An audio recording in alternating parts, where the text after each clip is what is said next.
जो बिछड़े हुए थे कभी वो फिर से मिलने लगे हैं। ये राजनीति का मेला है साहब, फायदा देख रास्ते फिर बदलने लगे हैं। जी हाँ, दिल्ली के मुख्यमंत्री का नाम तय करने में जो ड्रामा चल रहा है वो किसी फिल्म से कम तो नहीं। चुनावी नतीजों को आए हफ्ते भर से ऊपर हो चुका है, मगर अब तक ना कोई विधायक दल की बैठक हुई है और ना ही कोई टाइमलाइन सेट है। कहीं नेता बैठक के लिए दौड़ रहे हैं तो कहीं खुद को मजबूत साबित करने के लिए पार्टी दफ्तर में बैठने की कोशिश कर रहे हैं। पक्ष विपक्ष जनता सब यही पूछ रहे हैं कि आखिर ये हो क्या रहा है। क्या बीजेपी के अंदरूनी सिस्टम में अचानक से सामंजस्य टूट चुका है या फिर फैसला लेने की क्षमता में कमजोरी आ गई है कि वो समझ ही नहीं पा रहे कि उसे किसको अपनी कद्दावर सियासी गद्दी सौंपनी है।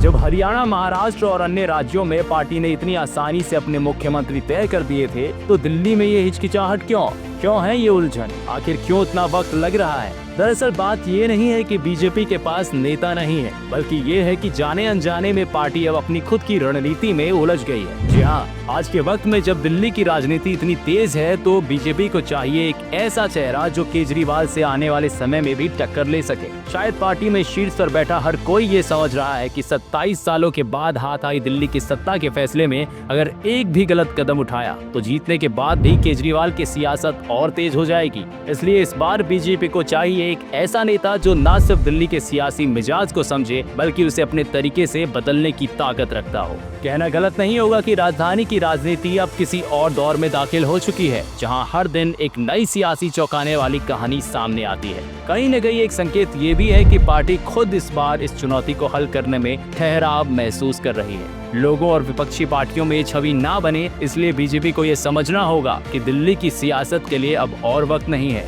यहाँ से आगे बढ़ना है तो एक मजबूत चेहरा चाहिए जो पूरी दिल्ली में एक छवि बना सके। अब वो ऐसा कर पाती है या नहीं ये तो वक्त ही बताएगा। आप देख रहे हैं न्यूज़ डेस्क।